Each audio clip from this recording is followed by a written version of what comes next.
예, 안녕하세요. 오늘 수요 성역 공부, 야고보서 공부 마지막 시간이 되겠습니다. 오늘은 시험을 만나거든 여섯 번째, 주가 주시는 결말에 대해서 야고보서 5장을 말씀을 가지고 함께 말씀을 나누겠습니다. 기도하겠습니다. 사랑의 하나님, 야고보서를 통해 저희에게 주시는 은혜가 있음을 압니다.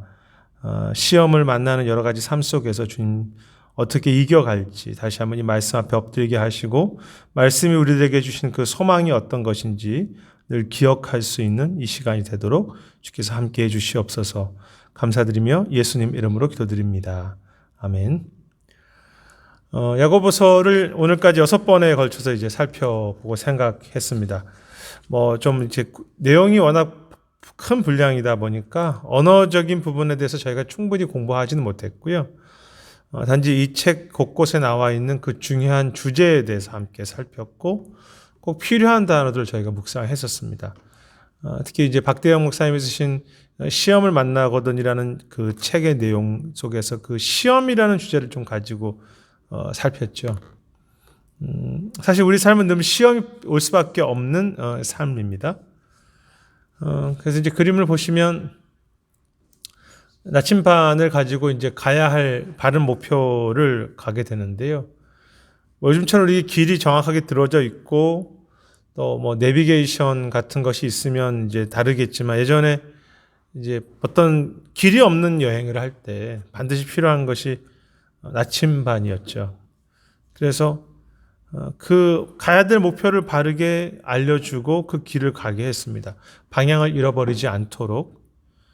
그런데 사실 우리 인생이라는 것이 어떻게 가야 될지 모르는 그런 삶이기 때문에 시험이 곳곳에 있는 그런 삶이고 그래서 방향을 이탈할 수밖에 없는 우리들의 삶입니다. 그 시험 가운데. 그렇지만 그 가운데 이제 그리스도에게 초점을 맞추고 또 우리에게 주신 그 소망을 향해서 나갈 때 어떤 방향을 놓고 갈 것인가 하는 것들을 놓치지 않게 될 때 필요한 것이 나침반이고 또 우리 삶의 목표가 되겠죠. 그래서 오늘 공부는 그런 초점에 대한 이야기, 이제 야고보서를 결론 지으면서 그리고 그 초점이 무엇이고 그 초점을 향해서 도와주는 것들이 어떤 것인지 함께 살피기 원합니다. 결론부터 말씀드린다면 오늘 주신 제목처럼 주가 주신 결말이라고 하는 주가 주시고자 하는 그 마지막 날에 대한 것이 저들의 목표라고 한다면 그 나침반은 우리의 기도의 삶이고 또 십자가를 계속해서 바라보는 삶이 되겠죠. 한편 그런 우리의 삶의 초점을 흐리게 하는 것들이 있습니다. 이제 그것이 5장 앞부분에 나와 있는데요. 5장 1절부터 5절까지 말씀을 제가 봉독하도록 하겠습니다. 들으라 부한 자들아 너희에게 임할 고생으로 말미암아 울고 통곡하라. 너희 재물은 썩었고 너희 옷은 좀 먹었으며 너희의 금과 은은 녹이 쓸었으니 이 녹이 너희에게 증거가 되며 불같이 너희 살을 먹으리라. 너희가 말세의 재물을 쌓았도다. 보라 너희 밭에 추수한 품꾼에게 주지 아니한 삭시 소리 지르며 그 추수한 자의 우는 소리가 만군의 주의 귀에 들렸느니라. 너희가 땅에서 사치하고 방종하여 살육의 날에 너희 마음을 살찌게 하였도다. 너희는 의인을 정죄하고 죽였으나 그는 너희에게 대항하지 아니하였느니라. 1절과 5절에서의 말씀을 본다면 이제 부에 대한 경고죠. 야고보서에서 계속해서 등장하는 내용 중에 하나가 이 헛된 우리를 혼동하게 하는 시험의 이유 중에서 물질, 특히 탐심에 대한 것과 자랑이었습니다. 이제 그 부분은 오늘 5장에만 나오는 것이 아니라 1장부터 4장까지 계속 등장하죠. 그런데 우리의 특별히 어떻게 우리의 삶을 바르게 걸을 것인가, 시험이 있지만 우리가 바르게 걸어갈 것인가 할 때 반드시 우리를 힘들게 하는 것이 이런 부에 대한 욕심들, 탐심, 또 불의, 사치, 말이라는 것이죠. 그 내용들이 5장 1절부터 우리 5절까지 해서 저희가 살필 수 있는 초점을 흐리게 하는 내용입니다. 박대영 목사님이 쓰신 책에 대한 내용들입니다. 야고보는 계속해서 1장과 2장에서 부가 공동체뿐 아니라 개인에게도 심각한 시험거리가 될 수 있다는 것을 강조하고 경고했습니다. 그래서 이제 부한 자들아 너에게 임할 고생으로 인해서 울고 통곡하라라고 그렇게 표현되어 있지 않습니까? 당시에 일부 부자들은 부를 바르게 사용하지 못하였고 부가 가져다주는 권력으로 공동체를 해를 끼치고 위세를 부리고 있었죠. 그것은 그때 당시나 지금이나 마찬가지입니다. 그 부를 가진 것을 하나의 권력으로 생각하고 오히려 그것이 공동체를 선하게 이끌지 못하는 것. 그래서 1절에 고생으로 말미암아 울고 통곡한다는 그 고생이라는 말은 비참함, 비탄, 괴로움을 뜻하는 단어이고요. 이 부한 자들에게 큰 시련이 기다리고 있음을 보여준다. 임한다는 것은 하나님 앞에서 심판받을 것이 있다는 의미이다. 보통 부를 가졌다는 것은 기쁜 일인데 여기서는 부를 가졌기 때문에 울고 통곡하라고 하고 이야기하고 있습니다. 그렇게 울고 통곡하면서 그 주님을 향한 주권으로 다시 돌아와야 한다는 것이죠. 내가 물질에 대해서 주인 삼는 삶에서. 그럼에도 부함에 계속 빠져 있다면 결국 대가를 지불하게 될 것이다. 심판이 있을 것이다. 그 물질 때문에, 물질을 주로 삼는 것 때문에 내가 통곡할 날이 반드시 온다라는 그런 이야기입니다. 우리는 이 경고를 가지고 있지만 사실 또 그렇게 생각하고 순종하고 있지 않죠. 물질 때문에 통곡하는 삶. 2절에서는 썩었다, 좀 먹었다는 이제 표현이 나오는데 이게 이미 썩었다는 것입니다. 현재 완료입니다. 지금 현재 썩어 있다. 이미 그 재물 자체가 재형이 되었다는 뜻이다. 자기를 위해서 쌓아둔 재물은 헛된 일이고 악한 일이다. 하나님은 많은 헌금을 감동하시는 것이 아니라 전부를 원하신다. 이미 그 재물이 나에게 재앙이 되었지만 그것을 모르고 썩었고 좀 먹었고 3절에서는 그 흠과 음이 이미 녹슬었는데 그 녹슨 것을 깨닫지 못하는 것이죠. 우리의 눈을 어둡게 합니다. 그래서 이제 3절 후반절에 그런 표현이 있지 않습니까? 불같이 너희 살을 먹는다. 참 되게 무서운 표현이죠. 그 녹이 증거가 되어서 불같이 너희 살을 먹게 될 것이다. 그럼에도 너희가 말세에 재물을 쌓는다. 3절의 경고이죠. 하나님의 부에 대한 그 부 자체가 아니라 부를 추구하는 우리의 마음에 대한 경고입니다. 4절과 6절의 말씀은 돈으로 저지른 어떤 잘못에 대한 모습이죠. 그 계속해서 나오는 경고에 이어서 어떤 잘못을 저지릅니까? 4절에 보면 추수한 품꾼이 주지 아니하는 삭시 소리를 지른다. 참 특이한 표현인데요. 4절의 내용은 지주가 땅의 주인이 추수한 것을 모두 가로챈 상황이다. 사람은 자신이 가치 있다고 여기는 것, 자신이 숭배하는 대상을 닮아간다. 돈을 추구하면 돈을 닮아간다. 그리고 모든 것을 돈으로 환산한다. 탐욕이 나의 삶에 더 커지면서 이제 돈이 나를 지배하기 시작하는 것입니다. 그 돈을 향한 탐욕이 나를 지배하는데 적당하게 주어야 될 뿜싹도 주지 않으면서 그 탄식 소리가 주님의 귀에 들린다. 왜냐하면 돈은 계속 그 돈의 이익을 추구하게 되고 그것을 추구하는 삶은 내가 돈같이 닮아가는 거죠.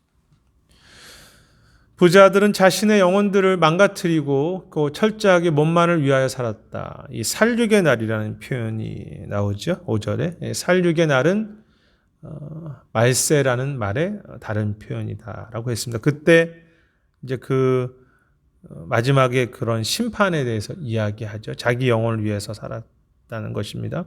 특별히 5절에 너희가 땅에서 사치하고 방종하며 하여서 살육의 날에 너희 마음을 살찌게 했다는 표현이 나오는데요.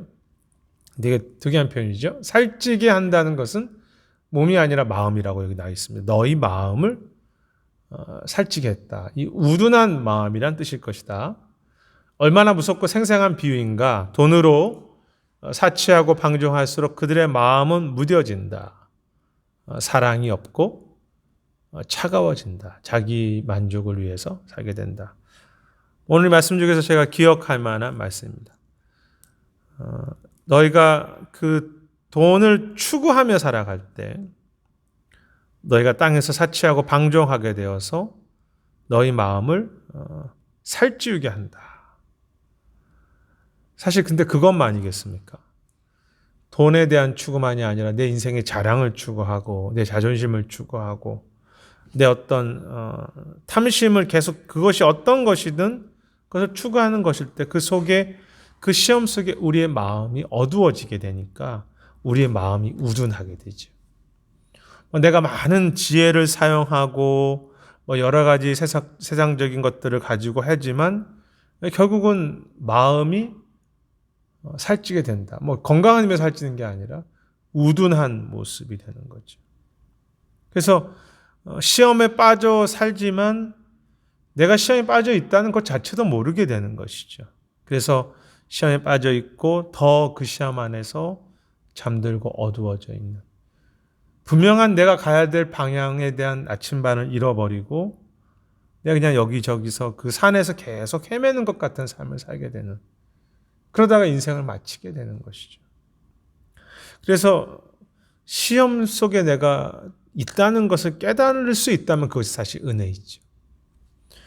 내가 그 시험 가운데 넘어지고 아파할 수 있다면 차라리 그것은 소망이 있는 것입니다. 내가 이렇게 문제가 있다는 것은 아니까. 그런데 생각해 보십시오. 내가 그 깊은 산에서 계속 헤매고 있음에도 내가 헤매고 있다는 자체도 모른 채 내 눈이 흐려져 있고, 그럼에도 열심히 내가 무엇인가를 쫓아가면서 바른 길로 가고 있다고 생각한다면 그것만큼 어두운 것이 어디겠습니까? 근데 그게 물질을 추구하게 되면 반드시 우리에게 주어지는 결과라는 것이죠. 내 모습이 사람들에게 어떻게 피해 보이든지 상관없습니다. 그래서 우리의 눈을 어둡게 하는 것, 부에 대한, 그러니까 부를 추구하는 것에, 하나님께서 이 모양 저 모양으로 부를 우리에게 주시기 때문에 그것이 자체가 잘못이 아니라 부를 추구하고 그것을 쫓아가는 삶입니다. 그렇다면 이런 어둠을 넘어서 무엇을 바라보고 가야 합니까? 또 그리고 그 우리가 바라봐야 될 마지막 길이 무엇입니까? 사실 그것이 이제 오늘 야고보의 결론이고, 그 마지막 바라봐야 될 것을 도와주는 것이 또 오늘 이제 기도에 대한 것이죠. 그래서 이제 시험을 이기는 삶은 주님의 날을 기다리며 기도하는 것입니다. 앞부분은 주님의 날을 기다리는 부분이고요. 인내가 포함되어 있는데, 그리고 뒷부분은 이제 기도에 대한 것입니다. 그래서 시험을 이기는 것은 분명한 목표를 바라보고 그 목표를 바라볼 수 있도록 하는 나침반을 계속 사용해 가는 것이죠. 먼저는 목표에 대한 이야기가 되겠습니다. 주님의 강림하실 날을 기다리는 것. 7절부터 11절까지 말씀을 제가 읽겠습니다. 그러므로 형제들아, 주께서 강림하시기까지 길이 참으라. 보라, 농부가 땅에서 나는 귀한 열매를 바라보 길이 참아 이른 비와 늦은 비를 기다리나니 너희도 길이 참고 마음을 굳건하게 하라. 주의 강림이 가까우니라. 형제들아, 서로 원망하지 말라. 그리하여야 심판을 면하리라. 보라, 심판주가 문 밖에서 계시니라. 형제들아, 주의 이름으로 말한 선지자들을 고난과 오래 참음의 본으로 삼으라. 보라, 인내하는 자를 우리가 복되다 하나니 너희가 욥의 인내를 들었고 주께서 주신 결말을 보았거니와 주는 가장 자비하시고 긍휼히 여기신 이시니라. 그 여러 가지 이야기가 나오는데요. 특별히 모든 시험 중에 바라보아야 할 결말, 마지막 목표 지점에 대해서 주님의 강림하시는 날 그곳에 주께서 주실 그 어떤 결말이 있다. 주께서 주시는 그 열매가 있다라는 그 부분을 강조하고 있습니다. 그래서 우리가 마땅히 시험 가운데 어떻게 이겨갈 것인가, 우리의 방향을 바라보는 것인데요. 주님의 강림하시는 날 주 앞에 드릴 열매, 아니 주님과 함께 맺을 열매에 대한 부분입니다. 독특한 표현이 나오는데요. 결말이라는. 야고보서는 결론에 이르렀다. 그렇죠. 내용적으로도 그렇고 이제 분량적으로도 그렇고, 야고보는 우리에게 주께서 강림하시기까지 길이 참으라고 권면했다. 사실 여기만 나오는 것은 아니죠. 바울 서신에도 나오고 여러 말씀을 통해서 이제 마지막 때가 있기 때문에 길이 참으라고 하죠. 근데 여기서 길이 참는다는 것은 용감하게 고통을 감내한다는, 이겨간다는 말보다는 고통을 받으면서도 성급하게 결론을 내리지 않고 자제한다는 뜻이다. 서둘러 그 고통의 의미를 정하지 않는다는 의미이다. 그러니까 길이 참는다는 것은 내가 버틸 만한 굉장한 힘이 있기 때문에 내가 그것을 감당한다라기보다는 사실 고통받는 것은 쉽지 않죠. 그 고통받는 그 가운데 그 고통을 내가 수용해 가면서 그 주님께서 이루실 그 날을 기대하고 소망해 가는 것입니다. 그러니까 오늘 내가 당장 결론 내릴 수 없습니다. 내 죄 때문에 이런 시험이 온다. 하나님의 사랑이 나를 시험하고 있다. 뭐 이렇게도 할 수 없고 또 나를 이런저렇게 연단시키기 위해서 자 뜻을 알 수 없습니다. 단지 그 고통을 그 시험 자체를 내가 인정해 가면서 그 속에서 내가 바라봐야 될 것이 무엇인지를 바르게 바라보는 것이죠. 그 기다림에는 반드시 끝이 있다. 기다림과 오래 참음은 그냥 수동적으로 뭐 언젠가 잘 되겠지라는 그런 기다림이 아니라 능동적인 순종이고 기대이고 신뢰이다. 내가 대단한 힘이 있어서 그렇게 하는 것은 아닙니다. 그러나 그 일을 이루실 그 마지막 그 목표 지점을 바라보는데 그 목표 지점에 주님이 계시고 주께서 그곳에 이루실 그 완성을 바라볼 수 있기 때문에 그것을 기다리는 것이죠. 기대하는 것이죠. 그냥 막연하게 언젠가 잘 되겠지라는 것이 아니라 그 날을 바라보면서 그 주님을 신뢰하는 것입니다. 이제 농부의 비유를 들지 않습니까? 여기 본문에서 우리가 시험을 이길 수 있는 이유는 주의 강림 때문이다. 그런데 그 강림을 어떻게 설명합니까? 팔레스타인에서 농부가 씨를 뿌리고 추수할 때까지 대략 4개월이 걸린다. 그리 길지 않은 시간이지만 비가 너무 귀하기 때문에 농부들은 늘 조바심을 내면서 기다려야 한다. 농부는 그 무엇을 바라봅니까? 그 결실의 날을 바라보는 것입니다. 근데 그 날을 바라보면서 그가 더 기다리는 것이 또 있죠. 그것은 이른 비와 늦은 비 있죠. 농부는 이른 비와 늦은 비가 주어집니다. 그럼 이런 비는 보통 이른 비는 10월 우리로 말하면 10월 중순에서 12월 중순에서 걸쳐서 내리죠.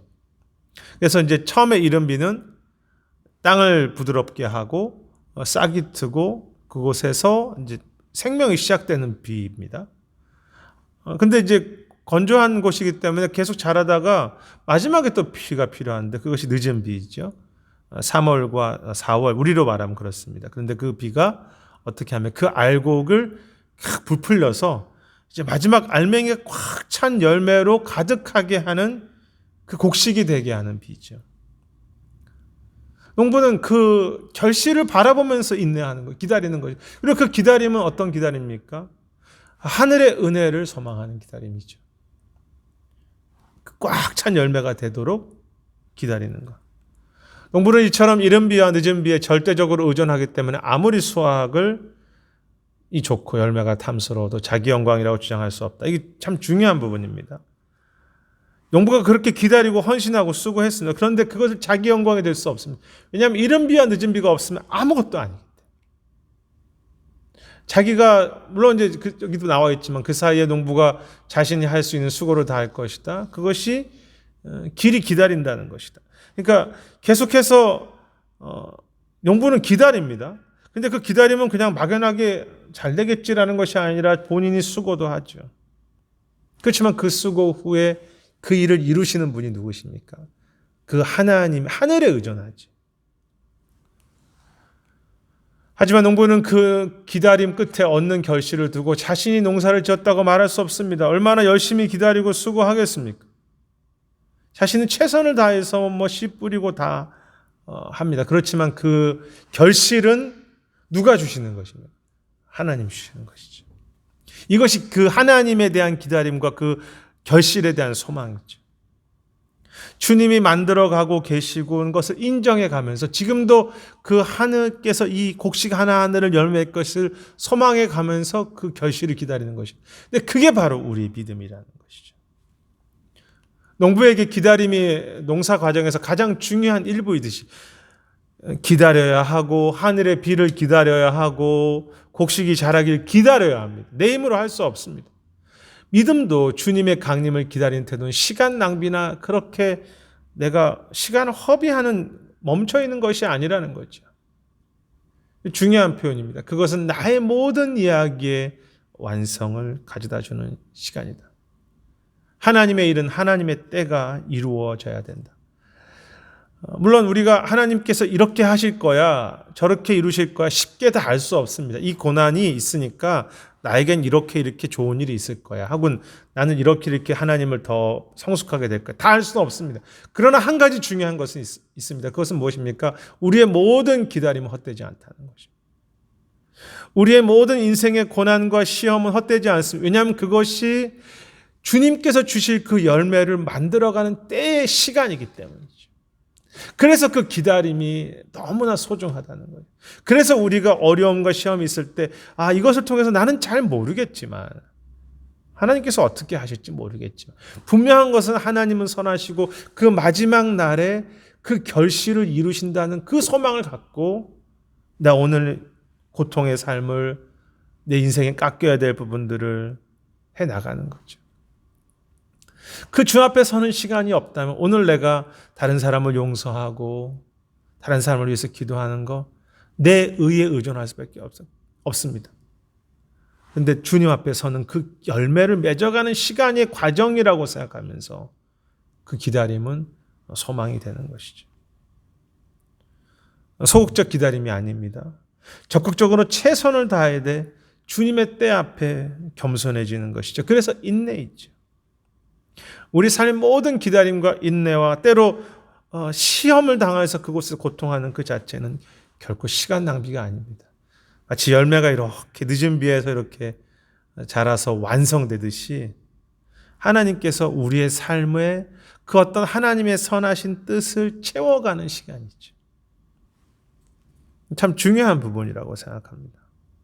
그래서 10절에 보면 형제들아 주의 이름으로 말한 선지자들의 고난과 오래 참음으로 본을 삼으라.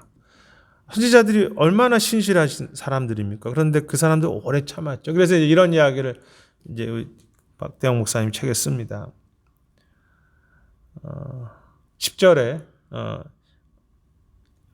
보면 선지자를 본받으라고 했는데 엘리야는 이세벨에게 쫓겨났다. 3년 동안 그리 시냇가에서 숨어 지내야했고 부정한 짐승 까마귀가 날라드준 음식을 먹으면서 연명했다. 이 참 얼마나 귀한 엘리야가 이렇게 참 고난을 당하고 수치스러움을 경험하죠.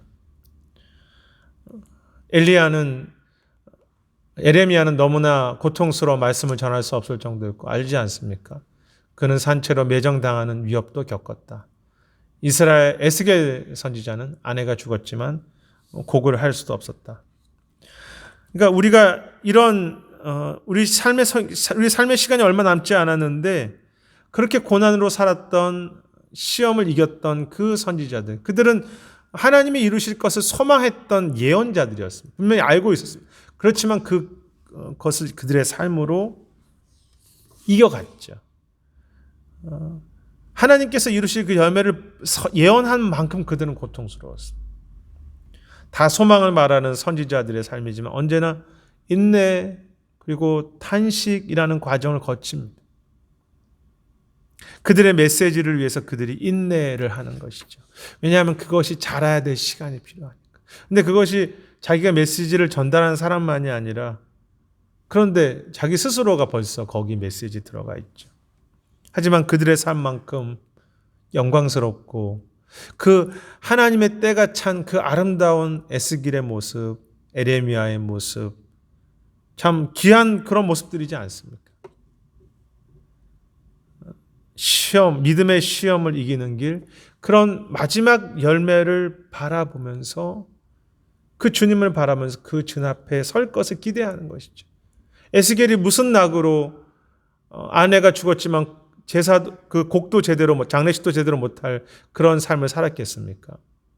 그 자기가 선포했던 그 소망의 메시지들이 이룰 그 날을 그 때를 바라보는 거죠. 당장은 그가 너무나 참 에스겔의 골짜기 얼마나 답답합니까? 그렇지만 하나님께서 때가 되면 그 약속을 이루신다는 것을 자기 속에서 그것을 이루신다는 것을 경험한 것이지.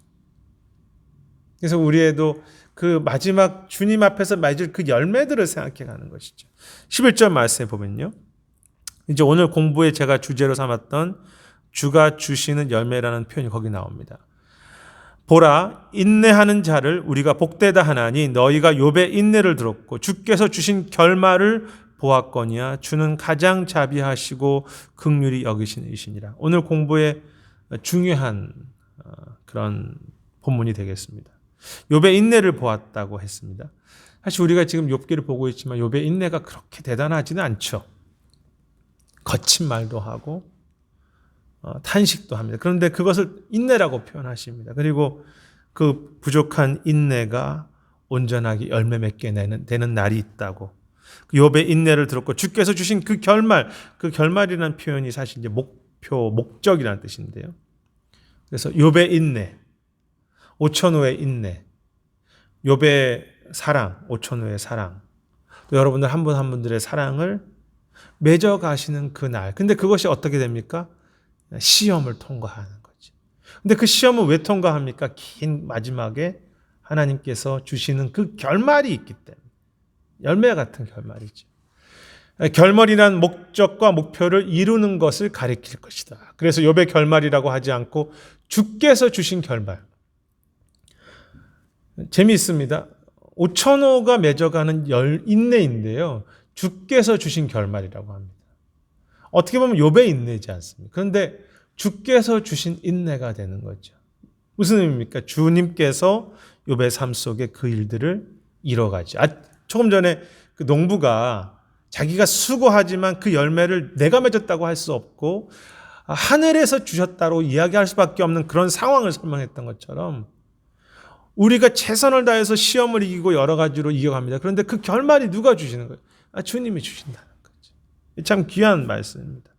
주께서 그 열매를 이루어가요. 주님이 욥에게 주신 가장 좋은 결말은 무엇입니까? 욥으로 하여금 하나님을 알게 하는 거죠. 욥에게 다시 부자 되기 이것이 아니라 하나님을 알게 하는데 그 하나님을 알도록 하는 열매를 욥의 고난을 통해 주시는 거죠.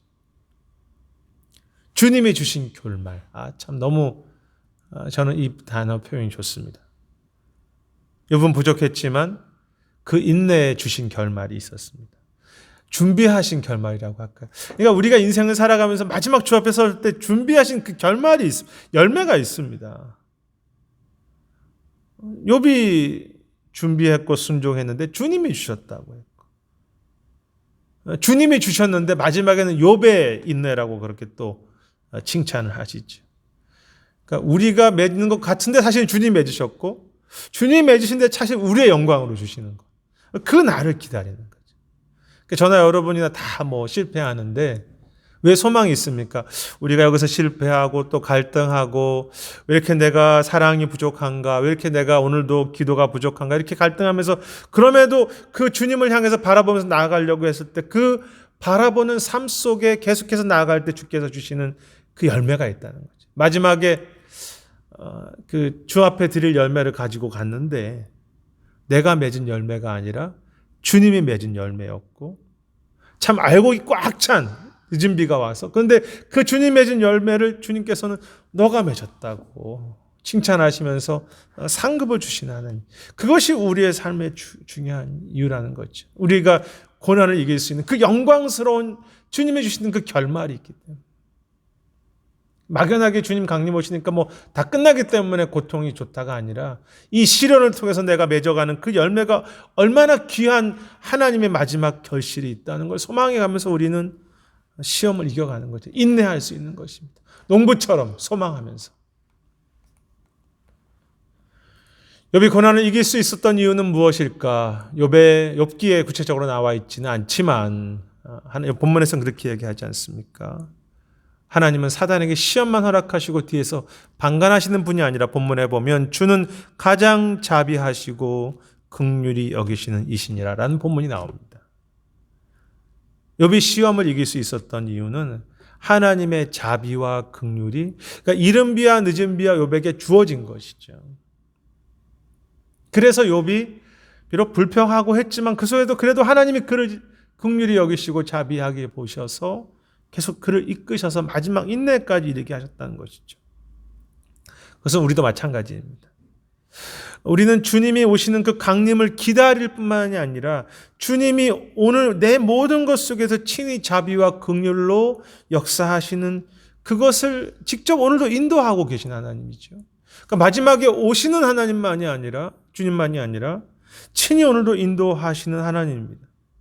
그래서 우리는 다시 오시는 것도 기대해야 되지만 오늘 주님이 역사하시는 오늘의 자비와 오늘의 이른 비와 늦은 비를 맺어가실 그 오늘에 주시는 주님의 자비와 긍휼을 우리는 기대하는 거죠.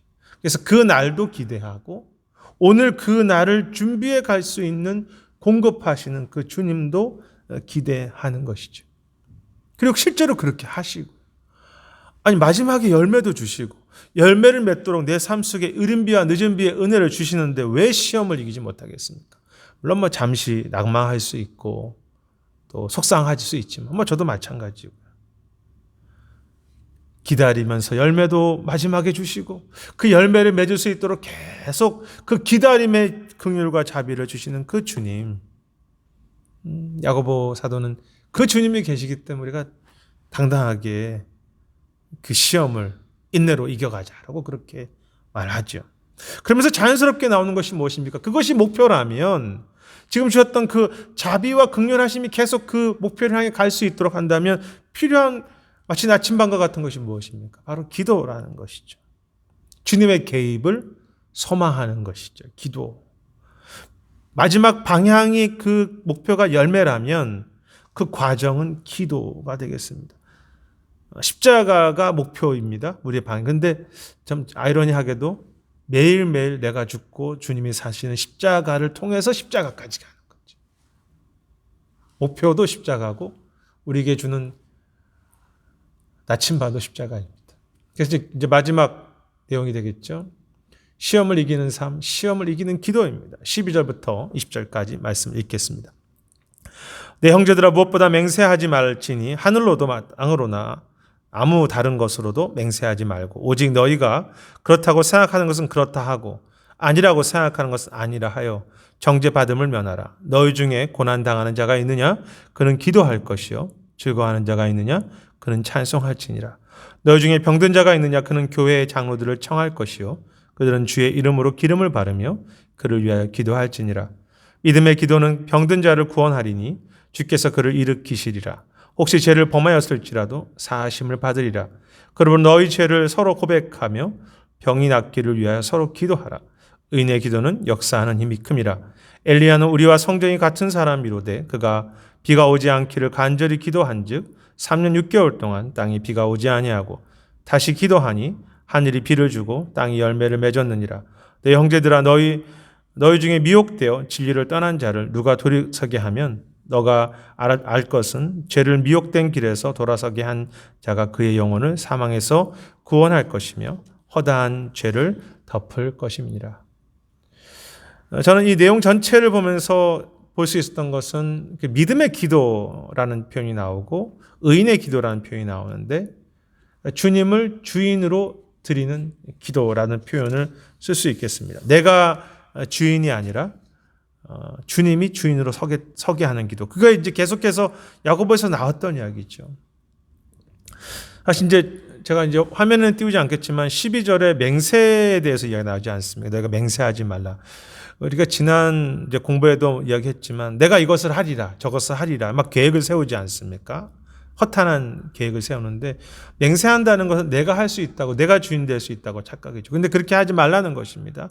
12절에서는. 그러면서 이제 고난당하는 자가 있느냐? 기도할 것이다라고 하죠. 13절의 내용입니다.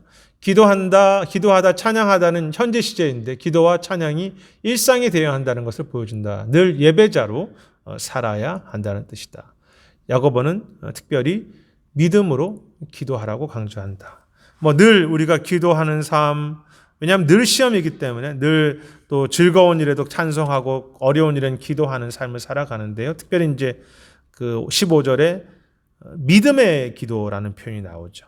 장로들을 청하여서 기도한다고 되어 있는데요. 이제 거기서 기름을 바른다는 것은 그것이 어떤 기름을 바를 때 효력이 있다기보다도 이제 하나님이 치유하시는 과정을 이제 하나의 상징적으로 우리가 세례에서 이렇게 물을 붓듯이 그렇게 기름을 바르면서 하나의 상징적으로 하나님의 치유가 하나님의 함께하심이 있다라는 것을 보여주는 행위라고 그렇게 해석을 하죠.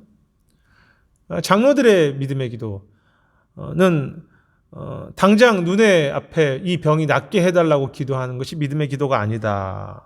그렇죠? 어떤 것이 믿음의 기도입니까? 왜냐하면 이것이 당장 기도가 병이 낫게 해달라는 기도가 아니라는 것을 앞에서 고난을 당할 때 인내하라고 말씀하지 않았습니까? 길이 참고 인내하라고.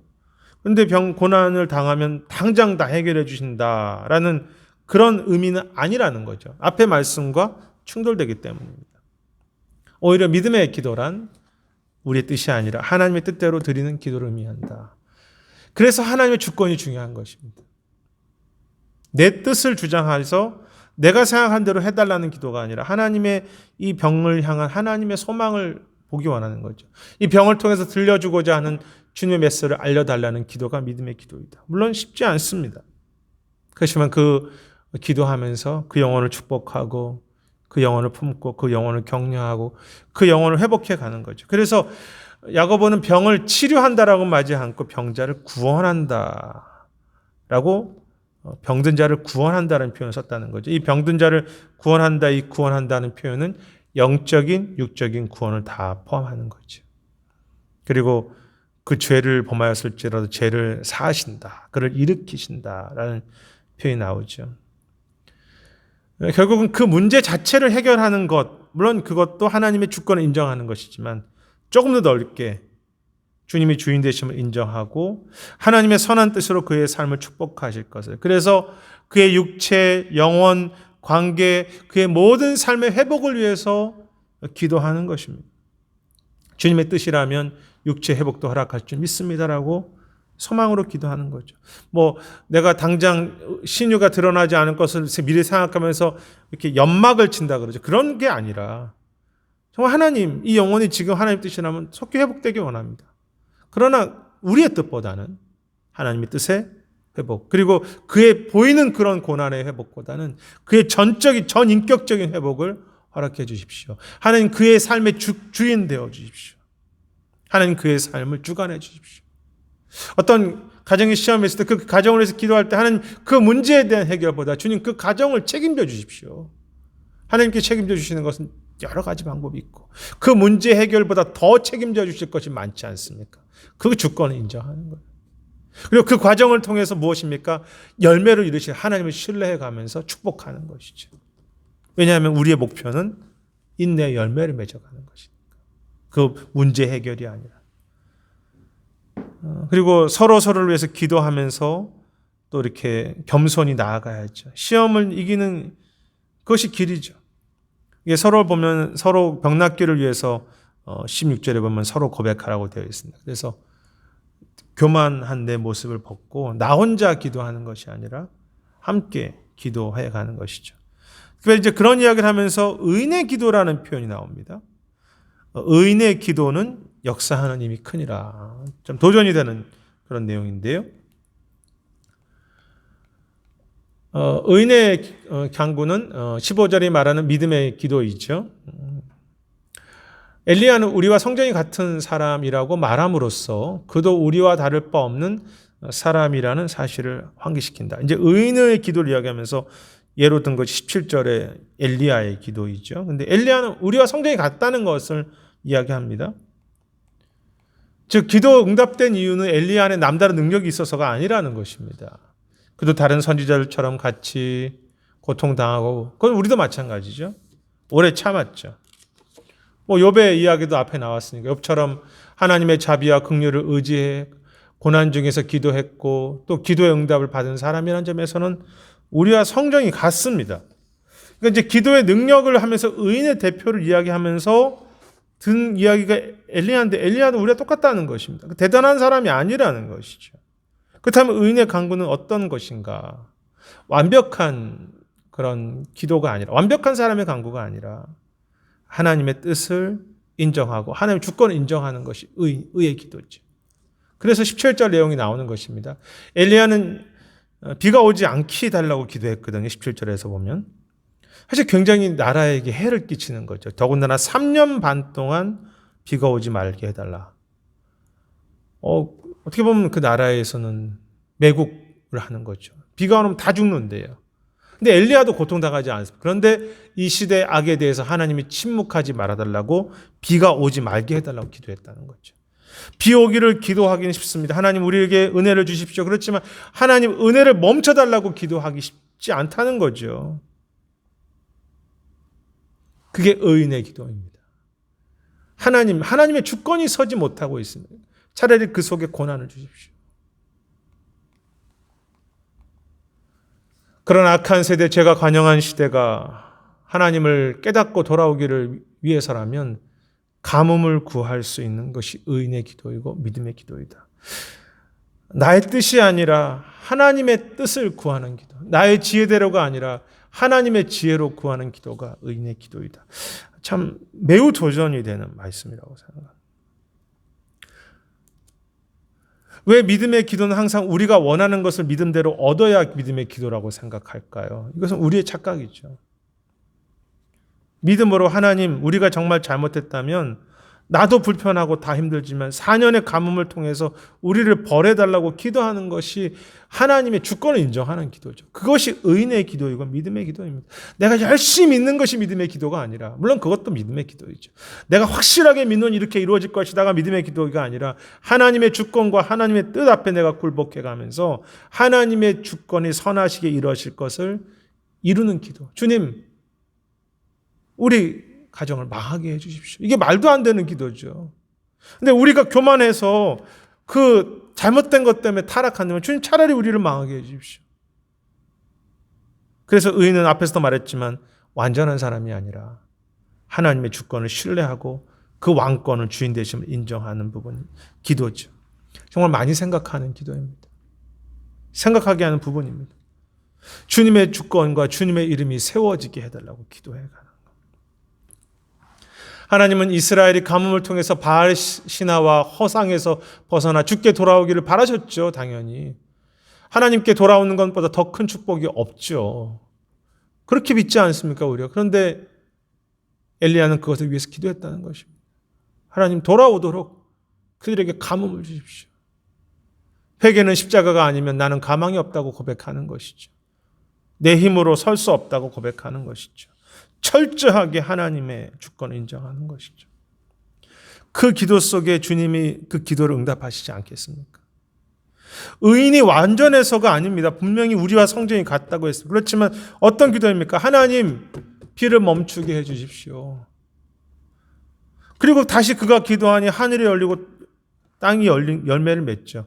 우리는 18절에 땅이 열리고 땅이 열매를 맺는, 비가 내리고 땅이 열매를 맺는 것만 믿음의 기도라고 생각했지, 비가 멈추게 해달라는 하나님의 주권을 인정하는 그 기도가 하지 않기 때문에 하나님이 주인 되시지 않는 것이죠. 내가 주인으로 계속 기도하니까 하나님이 주인 되시지 않죠. 제가 분명히 확신하는 것은 우리가 좀 부족하고 죄인이지만 하나님의 주권을 인정하고 하나님의 도우심을 기도할 때 하나님은 반드시 역사하신다는 것입니다. 내 뜻대로는 아니시지만 분명히 역사하시죠. 그래서 그 의인의 간구는 정말로 능력이 있는 것이죠. 역사하는 힘이 있는 것입니다. 그냥 막연한 기도가 아닙니다. 우리가 하나님의 주권을 믿고 나아갈 때 그 내 인생의 바른 목표를 향해서 인내로 걸어갈 수 있도록, 그 주님이 맺어가시는 그 결말을 향해서 갈 수 있도록 그 기도가 우리를 이끌어가는 거죠. 왜냐하면 주님의 주인 되심으로 내 인생을 바라보게 하기 때문에. 시험을 이기는 기도가 됩니다. 어떤 문제 속에서도 하나님의 주권을 인정하고 때로는 회개하기도 하고 때로는 소망하기도 하는 것입니다. 저는 우리의 모든 믿음의 기도 속에 주께서 분명히 역사하시는 것을 확신합니다. 우리의 그 기도의 삶의 능력이 다시 한번 회복될 수 있으면 좋겠습니다.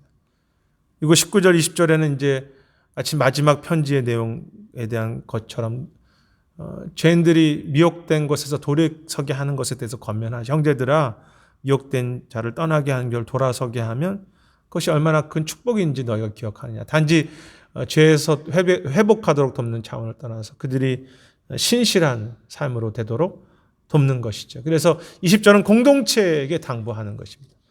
하나님이 하실 것이다. 하지만 우리가 순종해야 할 부분이 있다. 시험에서 실족해 아무리 많이 죄를 지은 죄일지라도 하나님의 은혜를 다시 입을 수 있도록 기도해주고 또 이 말씀으로 함께 격려해주고 또 그런 소망으로 걸어갈 수 있도록 하라는 말씀이겠죠. 기도라고 하는 나침반. 믿음의 기도가 시험을 이기라는 것은 하나님의 주권이 우리 삶 속에 지금도 함께 하시며 앞에서 봤던 것처럼 주는 가장 자비하시고 긍휼히 여기신다는 그 소망을 믿고서 걸어가는 거죠. 기도는 우리가 걸어가야 할 길을 바르게 보여줄 뿐만 아니라 그 걸어가야 될 길을 통해서 그 마지막 열매까지 이룰 수 있도록 우리에게 붙잡아주는, 그래서 우리가 기도로 나침반을 가지고 걸어갈 때 우리를 붙잡아 주고 또 그 속에 하나님의 주신 열매를 보게 하는 소망이 되는 것이죠. 분명히 쉽지 않은 인내와 시험의 길이지만 그 속에서 이 기도로 걸어갈 때 엘리야가 얼마나 고통스러웠어. 그렇지만 그 속에서 하나님이 주시는 자비와 긍휼이 있고 주가 주시는 그 결말이 있기 때문에 참 견뎌갈 만한 우리 시험이고 또 영광스러운 우리의 시험에 있는 삶이 되겠습니다. 전체 야고보서를 마치도록 하겠습니다. 이제 오늘 공부의 내용뿐만 본다면 초점을 잃어버리게 하는 삶, 시험에 넘어지게 하는 부와 탐심, 자랑, 이것은 계속 야고보서에서 반복해서 등장하는 부에 대한 이야기, 말에 대한 이야기죠. 두 가지 다 시험을 넘어지게 하죠. 부에 대한 추구가 우리의 마음을 살찌게 한다, 우둔하게 한다고 했습니다. 야고보서 전체를 다시 다 보지는 못하지만 이 부분 자체가 이 부에 대한 것이 우리의 마음을 우둔하게 한다는 내용이 야고보서의 전체에 나와 있습니다. 계속 시험에 빠지는 여러 가지 상황들을 보면 이 초점을 잃어버리게 한 삶 속에 들어가 있죠. 자만, 내가 주인이라고 생각하는 거, 이런 것들, 다 부와 탐심 이런 것들이 승리에 대한 경험이 우리를 자만하게 하지 않습니까? 두 번째, 시험을 이기는 것, 그 마지막 그 열매를 기다리는 것과 기도죠. 그래서 강림하실 날을 기다리는 삶, 주시는 그 결과를 바라보면서 내가 지금도 열매 맺고 있구나, 주께서 내 안에. 그러면서 그 완전하게 확실하게 이렇게 정말 진하게 충분하게 열매 맺은 그 날을 소망하게 가는 거죠. 그리고 그것을 그 주시는 은혜와 긍휼을 어떻게 경험해 갑니까? 시험을 이기는 기도, 믿음의 기도. 주께서 기도할 때 성정이 같은 사람이로되 역사하는 힘이 있어서 시험을 이기게 하는 그 하나님의 통로로서 우리를 붙잡아 줄 뿐 아니라 그 길을 볼 수 있도록 우리의 눈을 열어주시는 거죠. 야고보서를 이제 공부를 마치는데요. 어떤 내용들을 다 기억하시지 못할 수는 있겠지만 우리의 그 시험이 오는 그런 모든 삶 속에서 주님께서 우리 삶 속에 주인 되어 주시고 우리에게 마지막 그 강림하실 날에 열매가 있다는 것을 기억하는 것. 그리고 그래서 주님의 주권을 인정하고 기도해가는 그런 소망으로 살아가는 것은 야고보서에서 야고보서를 통해서 우리가 받을 수 있는 소중한 도전이라고 생각합니다. 특별히 무엇보다 시험이 있는 삶이죠. 그렇지만 시험에 있는 삶 속에서도 우리에게 이길 수 있는 소망과 또 그것에 주시는 하나님의 기도에 또 말씀의 역사가 있다는 것이 참 중요한 약속이 되겠습니다. 저는 두 가지 정도를 오늘 공부해서 택한다면, 살찐다, 마음이 살찐다라는 표현이 좀 저에게는 많이 좀 이렇게 다가오고요. 부에 대한 추구가, 그것이 부에 대한 추구만 아니겠죠. 내가 무엇을 추구하든지 마음이 살찌고 그래서 우둔해지는 것, 그것이 좀 다가오고, 또 하나는 주신 결말 속에 주님의 그 자비하시고 긍휼히 여기심이 있다라는 그 부분들, 그리고 주님의 주권을 인정하는 믿음의 기도는 믿습니다의 기도가 아니라 주님의 주권을 인정하되 때로는 심판까지도 내가 인정할 수 있는 그런 엘리야의 기도, 그리고 그 기도에는 하나님께서 반드시 역사하신다라는 것들을 좀 이렇게 마음에 새기게 됩니다. 어떤 것도 괜찮으니까 그 하나를 또 이렇게 기억하시고 마음에 새기실 수 있으면 좋겠고요. 주님이 통치하시는 마지막 날이 있죠. 그림으로 본다면 우리가 처음에 봤던 그림처럼 바른 목표를 향해서 가는 여정이죠. 그래서 나침반을 통해서 가는 것인데, 근데 우리 신앙은 좀 독특합니다. 이제 십자가라는 나침반을 통해서 비전을 향해서 가는 그런 인내와 기도가 사실은 십자가죠, 주님이. 근데 마지막 우리가 이르는 곳에서도 결국은 우리가 아무것도 없고 오직 주님의 영광만이 드러나는 그런 그 십자가가 되죠. 그래서 우리가 바라봐야 할 마지막 서는 지점도 십자가, 그리스도께서 영광 받으시는 시간이고, 우리가 갈아가야 될 모든 과정도 내가 죽고 주님이 살아가시는 그런 십자가가 되겠죠. 마지막, 그런데 그 십자가에 갔을 때 우리가 다 주님이 영광 받으시는데, 주님께서는 그 영광을 우리에게 관씌우시면서 너의 열매가 있다고 이렇게 말씀하시는 그 영광스러운, 우리가 주님과 함께 영광스럽게 부활하는 그 십자가가 되는 것이죠. 그것을 바라보면서 오늘 날마다 기도로 주님이, 내가 죽고 주님이 사시고 주의 긍휼과 자비를 구해가면서 살아가는 그런 우리 모두가 되었으면 좋겠고, 또 그것이 야고보서가 우리에게 주시고자 하는 소망이죠. 마지막 박대영 목사님 이야기를 마치고 제가 기도하겠습니다. 많은 믿음의 선배가 지금 우리가 걷고 있는 이 길이 옳은 길이며 꼭 가야 할 생명의 길이며 주님이 동행하시니 험하지만 안전한 길이라고 말해주고 있다. 이것이 결론이죠. 생명의 길이고 이것이 안전한 길이다. 이 믿음의 길, 지혜의 길, 사랑의 길 끝에만 승리가 있다고 한다. 예수님의 십자가가 세상에 보기에는 어리석지만 그것이 새 창조를 가능히 하는 하나님의 지혜예요. 내가 죽고 주님이 사신다고 하는 이 기도로 살아가는, 말씀으로 살아가는 삶이 어리석어 보이지만 그것은 구속을 가능케 하는 하나님의 놀라운 능력이라고 격려한다. 사랑과 믿음과 오래 참음과 인내의 절정인 십자가가 오늘 우리에게 시험을 이기는 길이라고 말해준다. 그 십자가를 붙잡으면서 다시 한번 그 주님께서 오늘도 주시는 그 긍휼과 또 자비하심을 소망해 가면서, 그리고 그 십자가 마지막에 그 십자가가 맺는 그리스도의 열매인 그 모든 아름다운 그리스도의 모습들을 함께 참 늦은 비에 주시는 그 풍성함으로 맺어가시는 그 열매를 많이 시험 가운데 맺어가시는, 그래서 시험을 정말로 아름답게 이겨가시는 그런 우리의 모두의 삶, 또 모두의 신앙이 되시기를 주님의 이름으로 축원하겠습니다. 제가 기도하겠습니다. 하나님, 저희가 시험을 만나거든이라는 주제로 야고보서의 말씀을 살폈습니다. 이 짧은 공부를 통해서 야고보서의 모든 깊이를 어떻게 다 다루겠습니까? 하지만 이 야고보서에서 주님께서 원하시고 소망하시는 그 작은 진리들을 우리 각 심령에게 심어주시고, 그래서 그 말씀 한 구절이 우리 삶의 소망이 되며 참 시험으로 살 수밖에 없는 우리 인생 속에서 다시 한번 믿음과 헌신과 기쁨과 감사로, 기도로 주시는 그 결말, 열매를 기대해 가면서 걸어가는 우리의 모든 시험을 넉넉하게 이겨가는 그런 인내와 믿음과 기도의 삶이 되도록 이끌어 주시옵소서.